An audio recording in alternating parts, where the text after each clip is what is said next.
Salut les amis du Ciné Club, bienvenue pour une nouvelle vidéo Chronique Movie. Ça faisait longtemps, Andrés, le Chronique Movie, hein? Et le tout le monde, oui, ça fait longtemps, mais on a profité pour le mensuel. Donc c'est vrai que dernièrement, on est assez fidèle au mensuel. Ah, ça c'est bon. Pas, nous, on aime bien ça, de toute façon. Ouais, j'adore. Mes soirées de prédilection qui sont devenues aussi les tiennes, je suppose. Et ceux deux aussi, ils aiment bien, hein? Oui, c'est vrai. C'est vrai, c'est beaucoup de commentaires dans les dernières vidéos. C'est chouette de se retrouver autour d'une table entre potes pour partager sa passion. Mais ici, les Chroniques Movie, ben, ça faisait quelques temps qu'on zappait. Et bon, ben, c'est une rubrique occasionnelle. On vous l'avait dit en début d'année. De saison, ouais, début de saison. Et quand on a le temps, ben, on en glisse une. Ici, l'actualité collector est plutôt calme. Donc, on s'est dit, on va en glisser un. Pour cette vidéo-ci, on ne va pas parler d'un film, mais de plusieurs films, mais ayant comme particularité que dans le casting de celui-ci, de ces films, il y ait toujours nos fidèles compagnons à quatre pattes, le meilleur ami de l'homme, c'est-à-dire le chien. Un chien dans le film, d'où notre titre pour cette vidéo, les chiens et le cinéma. C'est clair que les chiens ont toujours été source d'inspiration pour de nombreux réalisateurs, hein. Et vous allez voir ici, si on devrait étaler, oui, il y a tout beaucoup, étaler, il y aura beaucoup trop. Alors on vous le dit déjà à l'avance, ne vous inquiétez pas, on va en oublier, mais plus d'un. Le but ici, c'est de survoler tous ces films qui ont bercé peut-être notre enfance, notre adolescence, qui nous ont marqué un peu plus que les autres, et surtout garder les 5 meilleurs pour la fin. Donc ils sont là devant moi. Mais on va commencer peut-être par le tout début. Toi, ton tout premier film avec un chien, comme ça de mémoire, que tu aies vu à la télé ou en série télé, parce qu'il n'y en a pas eu. Non. Beethoven, hein. Ah, Beethoven, ouais. Ça, c'est mon tout premier que j'ai souvenir vraiment petit, quoi. Donc, c'est lui mon tout premier chien au cinéma. Ouais. Et toi? Eh ben, moi, c'était, figure-toi, Benji. Benji, je vois. Et plus précisément, le film Pour l'amour de Benji, c'est un film qui date des années 70, figure-toi. Ça se passe dans une espèce de d'île où il est avec... Je pense que le film commence, ça remonte à loin. Ah, ouais. Je pense que le chien, si mes souvenirs sont bons, se fait choper, puis il s'évade et il part en chemin. Ouais. Je me demande si ses maîtres ne sont pas... c'est très flou, mais je me souviens d'avoir vu ce film, et plus d'une fois, et à la télévision, bien sûr. Voilà, c'est ce que moi je l'ai connu à la télé aussi. À la télévision. Alors évidemment, moi ça a été mon premier, mais à l'époque nous avions aussi des séries TV sur les chiens. Nous avions notamment Lassie. Lassie qui est normalement, d'après ce que j'ai un peu lu à gauche à droite, le premier film ayant un chien comme acteur protagoniste, acteur entre guillemets dans un film. C'était Lassie, et c'était dans les années 40, 45. En noir et blanc, si je me rappelle bien. En noir et blanc, ouais. Très, oui, je vois lesquels. Vous avez quelques images, si je trouve, évidemment, les amis. Oui, je sais plus il y avait un titre, mais c'était pas que Lassie. Mais, c'était, le film, si mes souvenirs sont bons, ils doivent vendre Lassie parce que la famille n'a plus d'argent pour subvenir aux besoins du chien, et ce chien va s'échapper et retrouver ses maîtres de mémoire comme ça. Donc que plus d'une fois les scripts ont repris comme base, hein. Non, ouais. C'est pour les autres films d'animaux par après. Ouais, tout à fait. Très beau. Hein. Puis il y a eu bien sûr le Lassie en série TV, et c'était du noir et blanc, même si de souvenir les derniers épisodes, ou en tout cas parce que c'était quand même parti, je pense que c'était plus de 10 saisons. Il y a eu. Ah ouais, quand même. C'était une série qui passait à la télé, mais de mémoire, vers la fin, il y avait de la couleur. De la couleur. Ouais, non, mais forcément, ils ont étiré. À l'époque, une saison, c'était un an. Hein. Ouais, ou plus. On sait pas, et je me demande si c'était pas plus de 10 Parce que là, une saison ici aujourd'hui, c'est un an, on va dire ici maintenant à l'heure actuelle, mais avant, ça doit être plus. Hein, les donc forcément, la couleur entre-temps était arrivée dans les foyers, et pour le plus grand bonheur des enfants, et pas que. Hein, il voyait Lassie en couleur, quoi. C'était pas rien. Moi, en tout cas, j'ai vécu cette expérience. Alors, les chiens, on va commencer peut-être par le cinéma d'animation, hein. le cinéma d'animation, ben là, je pense que on les a tous vus. Hein. Vous avez quand même, bien sûr, les 101 Dalmatiens et la polémique que cela a engendré. Là, tu m'as raconté, je crois qu'on parlait un peu. Avec les races des Dalmatiens, c'était devenu le chien à la mode, et forcément, quand un chien est à la mode et que les gens commencent à l'acheter, ben on a souvent des mauvaises blagues parce que bon, ben c'est des croisés. C'est des croisés, et les chiens perdent leur race et peuvent même devenir dangereux. Ça, c'est une autre histoire, mais je veux dire que les 101 Dalmatiens, ça a super bien marché, et en animation et en film, puisque vous avez quand même les 101 Dalmatiens avec Glenn Close, hein, en live. En live, qui était très bon, hein. Oh, génial, c'est un de mes préférés. Il y en a même eu deux, si je ne me trompe pas, le 1 et le 2 en film. Ouais. J'adorais, quoi. Et bien sûr, tu as également celui-ci qui, pour moi, a été une très très belle surprise. C'est quelque part le Cruella, hein, avec Emma Stone. Et honnêtement, quelle performance d'Emma Stone dans ce film. Franchement, génial. Adoré, quoi. Non, ouais, j'ai adoré. C'était plaisant, quoi. C'était pas une daube. On avait beaucoup parlé à l'époque. Ouais, c'est quoi cette... Je pense que ce film a eu la malchance de sortir plus ou moins, je le fais parce qu'il y a une affiche là-bas, que Joker, ils se sont croisés plus ou moins. Ils se sont croisés. Et Joker a tout pris, forcément, mais j'ai été très étonné de voir la prestation. On va pas la comparer avec celle de Joaquin Phoenix pour Joker, mais je veux dire que franchement, j'ai été épaté, une très très bonne surprise. Et si tu as une photo, tu peux, pour les amateurs de beaux steelbook, sauter dessus parce que c'est un des plus beaux steelbooks, justement. Malheureusement, il est plus disponible. J'avais cherché à l'époque déjà. Ouais, il est très très beau. Hein. Très très beau. Très très beau. Donc, vous voyez très la photo. Super, ça c'était donc pour les 101 Dalmatiens. Qu'est-ce que nous avons eu, Andrés? Encore, il est à La Belle et le Clochard. La Belle et le Clochard, c'est ce que avec un cocker, tiens. Une cocker, ouais. Nous avions également Rox et Rookie, hein, l'amitié entre un chien de chasse et un renard. Ouais.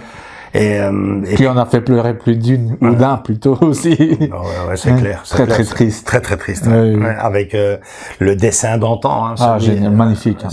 Et les chansons, il y avait aussi des belles chansons. Très très chouette. Alors là, on raconte peut-être des bêtises, mais je me demande, parce que j'ai même pas vu ce dessin animé, mais je pense que dans Basile, détective privé, il y aurait éventuellement un chien dedans. En tout cas, là où il y en a, et il a vraiment fait fureur chez moi ici à la maison. Il a même été à la mode, c'est Volt. Oh là là. Volt qui est arrivé dans les années 2000. Vous avez la date ici en bas. Franchement, Raoul est né de 2000, le petit 2003, ça devait être 2006, 2007, quelque chose dans le genre, parce que les enfants ont vraiment adoré. Non, ça a fait fureur. Il était très bon, hein. Très très bon. Super. Il se prenait pour, si vous l'avez raté, voyez-le au moins une fois avec vos enfants ou vos petits enfants.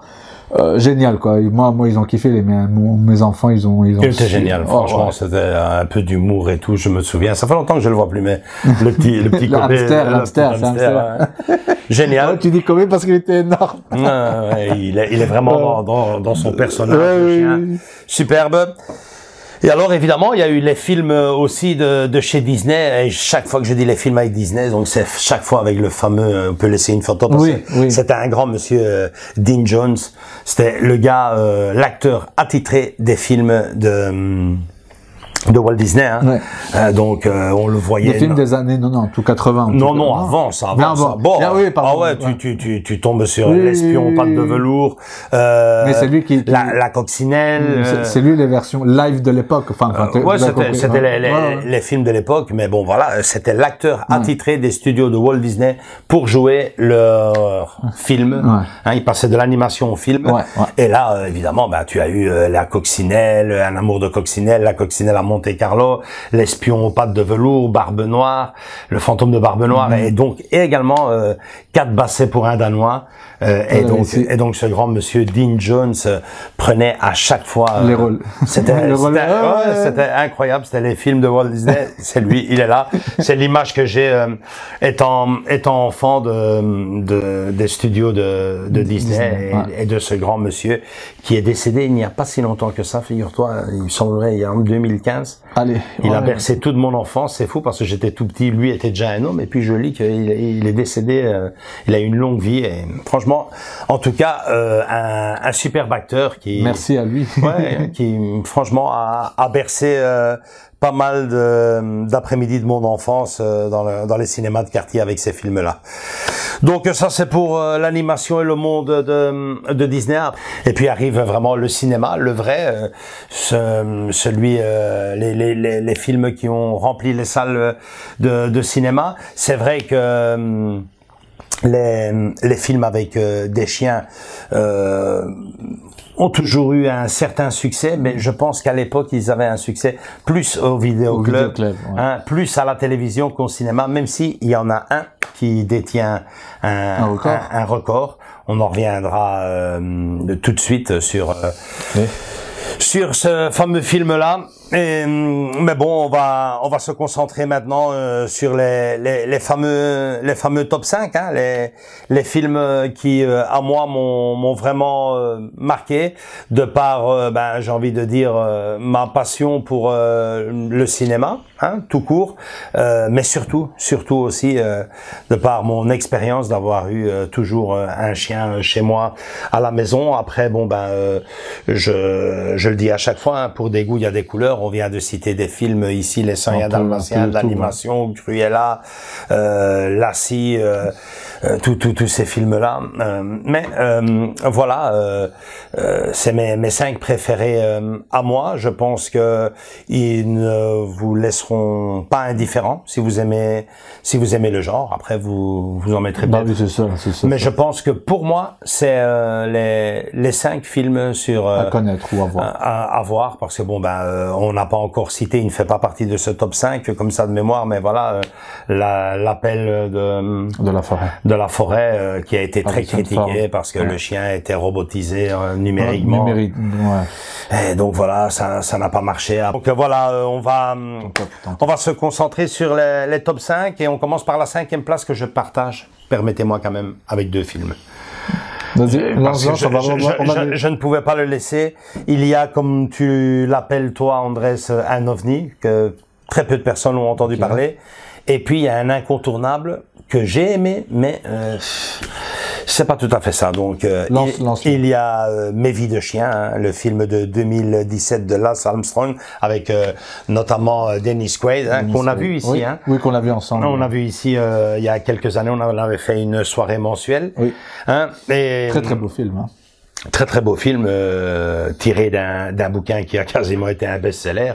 Ça a été un livre super vendu. Le film a eu un succès certain parce que j'en ai beaucoup entendu parler. Qui a même eu une suite, une deuxième partie. Je ne sais pas ce qu'elle vaut, elle. Je sais, mais c'est pour ça. Tellement que ça a bien fonctionné. Il y a une suite, mais dans la suite, on ne sait pas ce que ça donne. Mais en tout cas, le premier, une pépite, un ovni, comme tu as dit.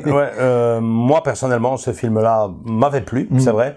Mais pour moi, j'avais vu mieux. Et pour moi, j'avais vu mieux. Et tu parlais juste d'ovni, en voilà un, le film Fluke. Donc Fluke, c'est un film. Je vous fais la petite lecture ici, que je ne me trompe pas. Il date de 1995-95. Carley avec Matthew Modine, Ron Perlman. Donc c'est un film que j'ai découvert bêtement.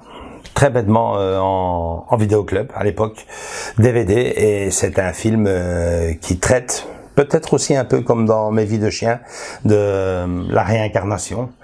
Donc un gars qui meurt d'un accident de voiture et qui se retrouve dans la peau d'un petit chien et qui forcément va essayer de retrouver son foyer. L'histoire se concentre là-dessus, son foyer en général et sa femme en particulier, si mes souvenirs sont bons. Et donc, comme d'habitude pour ce genre de film au cinéma, préparez vos mouchoirs parce que c'est très touchant et la fin est carrément bouleversante, quoi. Donc, c'est un chouette film dans le genre qui n'est pas très connu. Mais comme tu dis, il est connu dans le monde du vidéoclub. Il a fait quand même son bruit, mais par après, pas. Ouais. Moi, je l'ai découvert, j'en avais jamais entendu parler. Et puis quand on voit l'affiche, ben on n'a peut-être pas trop envie de le louer, à part si vous avez des enfants de 3-4 ans. Il est beau le chien dans les chaussures. Voilà, c'est ça. Bien, on va le louer. Ce film-là, c'est un peu plus que ça. Beaucoup plus même. Voilà. Alors le quatrième que je regarde mes notes, donc Belle et Sébastien, effectivement, mais attention, Belle et Sébastien, le film de 2013, donc réalisé par Nicolas Vanier, avec Félix Bossuet, Margot Châtelier, notamment Clovis Cornillac, et il est directement tiré de la fameuse série de Belle et Sébastien de l'époque, quand je te disais les années 1965. Ouais. Je te dis, Lassie devait dater des années 40-50. Ouais. Donc 1965, c'était une série en 13 épisodes, et c'était réalisé, enfin la réalisatrice en tout cas était, ou je pense, c'était la réalisatrice Cécile Aubry. La série de 1965, c'est la référence sur Belle et Sébastien. Ici, le film prend toutes ses libertés, puisque nous avons Belle, qui n'a jamais été aussi belle pour moi au cinéma. Je ne sais pas si tu as vu ce film-là. J'ai vu. Avec comme fond de décor la Deuxième Guerre mondiale et l'arrivée des Allemands dans le village. Vraiment superbe, magnifique. Quelle belle surprise, j'ai adoré. Ce que j'ai beaucoup moins bien aimé, c'est ce qui est venu après, puisque ce film-là a eu un très beau succès et a eu malheureusement, comme c'est souvent le cas, des suites plutôt ratées. Quant à la dernière, Une nouvelle génération, je pense que ça s'appelait, avec Michel Larocque, là on touche le fond, quoi. Oui, tu m'en as parlé que ça n'allait pas du tout. À part le toutou. À part le chien. Et encore, même le chien. Il a changé aussi. Ouais, même le chien. Elle a changé. Ouais, vraiment, c'est... Dommage. Ouais, mais... Regardez que le 1 de 2013, vous avez de 2013, regardez celui-là, Belle et Sébastien, 2013. Numéro 3, numéro 3, on parlait justement, c'est les deux héros du cinéma, hein, Lassie et Belle, hein, Belle et Sébastien et Lassie. Donc Lassie, évidemment Lassie, elle aussi, j'avais pris les notes, je me le disais déjà. Donc ici, nous parlons du film de 1994, hein, de Daniel Patry avec Ton Guéry, John Tenet, Hélène Slater. Et donc c'est d'après le roman de Eric Knight, Lassie, une série télévisée américaine. Voilà, c'est ce que je te disais. Hein. En 588 épisodes. Ouais, voilà, c'est pas. C'est normal qu'ils sont passés à la couleur. Voilà, ils en parlent parce que figure-toi, Lassie est une série télévisée américaine en 588 épisodes de 26 minutes, dont 352 en noir et blanc, créée par Robert Maxwell. Diffusé entre le 12 septembre 1954, donc c'était pas 40 mais quand même, 50, hein. Et le 21 mars 1971. Donc, j'étais même pas né. Sur le réseau CBC, puis du 7 octobre 1971 au 24 mars 1973. Donc, vous voyez le genre, et moi, donc, je fais la connaissance. Donc, sur la deuxième chaîne, diffusée à partir du 22 décembre 1980, c'est là que je fais la connaissance, sur FR3, puis sur M6 jusqu'en 1992. Donc, Lassie, ça a été plusieurs générations même. Ouais, ça a été vraiment le premier chien. le précurseur de ce genre de film. Ça avait commencé par une série, puis il y a bien sûr eu le film, effectivement, le film qui lui date plus ou moins des années... Non, avant ça. Et ici, c'est une... on va dire un remake de l'un d'entre eux, parce qu'il y en a tellement entre la série télévisée et les films d'avant. Je dois même avoir un coffret là de Lassie avec tous les films de l'époque. Et bon voilà quoi. Moi personnellement, c'est un film qui m'a touché énormément. Il est vachement bien ficelé, avec des libertés, mais ce film a une particularité, c'est que où on aime ou on déteste. Hein. Je lisais les commentaires, il y en a qui trouvent ça plat, lent, chiant. Il y en a d'autres qui adorent. Moi, la seule chose que je peux vous dire, c'est que j'ai fait découvrir ce film à 3 enfants, mes 2 enfants et la fille de ma copine, et ils ont tous les 3 adoré, parce que c'est un film que je t'en parlais d'ailleurs. Je voulais vraiment le passer un jour, le projeter à l'école, parce qu'on se doit d'un jour projeter ce genre de cinéma, hein. Et bon, ben ici, ben on a affaire à une famille recomposée qui décide de quitter la grande ville pour partir à la campagne. Le papa vient, on comprend dans le film que le papa est veuve et le plus grand de ses enfants, il a un garçon et une fille. Le garçon a vraiment très dur à faire son deuil. Et lors justement de ce déménagement dans une autoroute, un camion renversé. Ils feront la connaissance de Lassie qui est abandonnée au bord de l'autoroute. Ils la recueilleront vu que le maître, le camionneur est manifestement décédé de l'accident. Et bon, toute une histoire s'écoulera de ce fait divers et une histoire plutôt bien ficelée, remplie de bons sentiments. Vraiment très beau film. J'en garde un très beau souvenir. À noter que ce film-là existe depuis pas si longtemps que ça en Blu-ray. Je pense que super, tu vas passer. Je pense que j'en avais fait l'achat. Ouais, et qu'on en avait parlé dans les commandes du mois. Oui, un petit temps. En effet. Donc on en arrive aux deux premières places. Hein. Oui. Donc pour moi, la deuxième place, on aurait pu lui donner la première. Hein. Mais bon, comme je vous dis, pour des goûts, il y a des couleurs. Et moi, personnellement, j'ai mis Hachi en deuxième place. Film de Lasse Hallström en 2009. Il est tiré de l'œuvre de Kanato Shindo. Manifestement, il semblerait, à moins que je dise des bêtises, que c'est même tiré d'un fait réel. Hein. Oui, ça. Donc, et c'est voilà, donc avec Richard Gere ça c'est la version. Et Joan Allen, donc ça c'est le film, la version américaine, celle dont je parle. Et donc le film reprend l'histoire vraie d'Ashiko, un chien Akita qui, malgré la mort de son maître, a continué à attendre son retour du travail devant une gare de Shibuya à Tokyo pendant 9 ans. J'ai jamais vu ce film-là en conditions optimales, c'est-à-dire tranquillement installé. Ouais. Regardez ce film, je l'ai toujours supervisé comme ça. Voilà, là, ça méritait un rachat. Et donc voilà, il est là en Blu-ray et j'attends de le... Très très bon film. Ouais. T'as adoré, moi, en tout cas, j'ai adoré. C'est un des rares films où tu sens qu'il y a quelque chose derrière, tu vois, c'est pas juste un fait divers ou une fiction, comme on dit.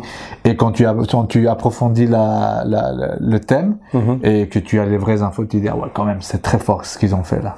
Ouais, c'est impressionnant. Ouais, ce film a eu un succès à pas en douter, les amis. Ouais. Et voilà, donc vous l'aurez compris, si vous aimez un tant soit peu ce genre de film, si Hachi était numéro 2, ben forcément Marley et moi, pour moi en tout cas, est le numéro 1, film réalisé par David Frankel en 2008 avec quand même forcément une très belle actrice. Ouais, très belle actrice, Jennifer Aniston et Owen Wilson dans les rôles principaux. T'as même Kathleen Turner qui travaillait là et bien sûr le formidable Labrador Marley. Superbe, un film donc Marley et moi qui détient un record. Je vous fais la petite lecture les amis, Marley et moi. Donc le film est basé sur l'autobiographie Marley et moi de John Croghan. Le film détient le record du plus grand nombre d'entrées au box-office durant la période de Noël aux États-Unis avec près de 15 millions de dollars en billets vendus. Donc 15 millions de billets. Donc rendez-vous compte, moi personnellement c'est un film qui m'a bouleversé. Pourquoi? Parce que j'ai eu un chien dans toute ma vie. J'ai eu le bonheur de croiser le meilleur ami de l'homme à mes 10 ans et depuis lors ben j'ai pas pu m'en séparer. Et ce film et ce roman-ci dont il est inspiré, c'est absolument ça quoi. C'est absolument ça. C'est vrai que Hachi est basé sur un fait réel bouleversant, mais je veux dire que ce film et ce bouquin dont il est inspiré raconte, c'est absolument tout à la virgule près. Tout ce que on voit à l'écran. On voit à l'écran. D'abord pour certains, le caprice de vouloir acheter un chien. Je viens de m'installer, on est fiancés, on veut pas avoir d'enfant, on va attendre un peu. Ah ouais, mais moi je veux. Mais c'est comme ça que ça se passe en tout cas. Moi ça s'est passé comme ça. On va acheter un chien. Alors le chien arrive et le chien c'est le jouet, le chien c'est la petite merveille, c'est aussi la catastrophe parce qu'il fait que des bêtises. Hein. Là maintenant je suis en plein dedans, tu le vois. Hein. Et puis la vie. Prototype enfant. Ouais, et puis la vie avance et les priorités arrivent, les déménagements, le boulot, les enfants, hein, les petits enfants, les enfants qui arrivent et le chien devient peu à peu la corvée du maître et de la maîtresse. Faut le sortir alors que j'ai 2 enfants ici ou 3 ou un enfant. Maintenant sous la pluie il faut sortir le chien et le chien fait partie de la famille et c'est devenu une habitude. Ce qu'il y a c'est qu'évidemment le chien fait partie de la famille mais malheureusement dans cette famille il a la vie la plus courte et quand il part c'est là qu'on se rend compte de ce qu'on avait. Le film l'explique très bien, déchirant sur tous les plans. La fin du film est insupportable. Moi personnellement je ne sais pas si je le reverrai prochainement mais c'est ça. C'est absolument ça et c'est ce qu'on attend d'un film. Hein, quand on évoque un sujet, un synopsis, on espère qu'il soit le plus fidèle possible à l'histoire. Et ce film, au titre Marley et moi, évoque à la perfection ce qu'est un chien dans une famille. Ni plus ni moins. Moi, j'ai vraiment adoré ce film. Il est numéro 1. Il pouvait pas en être d'une autre façon. Moi qui ai connu un chien depuis plus de 40 ans maintenant, quoi. Donc voilà, dire que forcément on a survolé d'autres films qui mériteraient bien sûr leur place, hein, notamment tu en parlais Andrés, on l'attendait avec impatience ce film-là, tu te souviens, L'appel de la forêt avec Harrison Ford, production Walt Disney, donc on s'attendait du fort, quoi. Ouais, je me souviens que j'avais mis la bande-annonce. J'avais mis des bandes-annonces et tout, certains d'entre vous, il y a très longtemps, directement ont critiqué le fait que le chien faisait bidon. Le chien faisait bidon, que qu'il était robotisé, qu'il était moche, il était pas beau, dans le sens ça faisait faux, quoi. Ouais. Mais il y a eu beaucoup de problèmes dans les histoires avec les chiens. Il y a des lois qui ont changé et notamment le dressage de ces chiens pour certains films. Et donc voilà, c'est pas facile. Ces films d'antan ont le charme de se dire que c'était des vrais chiens, des vrais acteurs et qu'il y avait un travail de dressage derrière ça. Terrible, terrible. T'as déjà vu un peu les bras, sûrement. T'as déjà vu les making of avec parfois il y a plusieurs chiens pour un même rôle. Voilà. C'est un truc de fou. Et alors les mauvaises langues ou alors à bon escient disaient que l'animal en question pour le film était maltraité. Moi de ce que j'ai vu c'était même dans les making of, vous voyez. Mais je pense que ici dans Marley et moi le chien c'est un de plus, c'était le gâté. Tu voyais tous les acteurs, j'ai des images en tête qu'on voit Jennifer Aniston qui peut jouer avec lui, c'était vraiment la star quand il arrivait, voilà. Mais bon voilà, c'est vraiment c'est un chouette genre, un genre qui n'a jamais rapporté, à moins que je me trompe, des statuts. Avec la C, allez savoir, 500 épisodes, je sais pas combien de films. Si on s'est trompé, vous avez une image ici de Lassie avec son Golden Globes Ouais, ici dernièrement encore, hein, le chien Messi pour le film Anatomie d'une chute, qui moi je l'ai pas encore vu ce film-là, mais il me semble que il a gagné. Et chez nous, en tout cas, chez nos amis ici sur la chaîne, certains disaient que le film avait été surcoté, non? Oui, mais il faut voir. Il faut voir ni plus ou moins se faire. Mais bon, je veux dire que voilà, les chiens ont été remis une nouvelle fois à l'honneur puisque ils ont même la place dans les cérémonies des Oscars. Donc c'est pas rien, quoi. Ouais, voilà, c'est tout hein pour cette vidéo. J'insiste, hein, on oublie certainement. Voilà, comment ne pas le citer, le fameux berger allemand. Hein. Rex, moi je le connais en tant que Rex. Moi aussi. Maintenant. Puis Tom Hanks en avait fait un aussi avec. On vous laissera la photo. Je reviens plus. Un de ses premiers films, en tout cas très très jeune, il était là. Vous l'avez ici. Ouais, et tiré de la série aussi un film avec un berger allemand, mais je ne sais plus si c'était Rex ou. Enfin bref, il y a l'embarras du choix.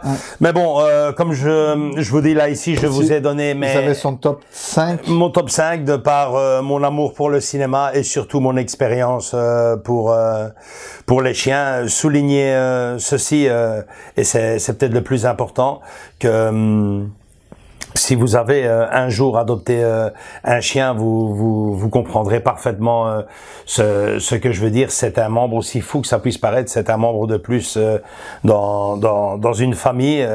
Il a une vie très courte, il faut en profiter un maximum. Un chien, ça a beaucoup de responsabilités, beaucoup de contraintes. Il faut bien réfléchir avant d'acheter un chien, c'est très important. Calculer l'âge que vous avez et l'âge que vous aurez quand le chien partira, parce que l'animal a besoin de vous. Vous êtes son maître, vous êtes tout pour lui.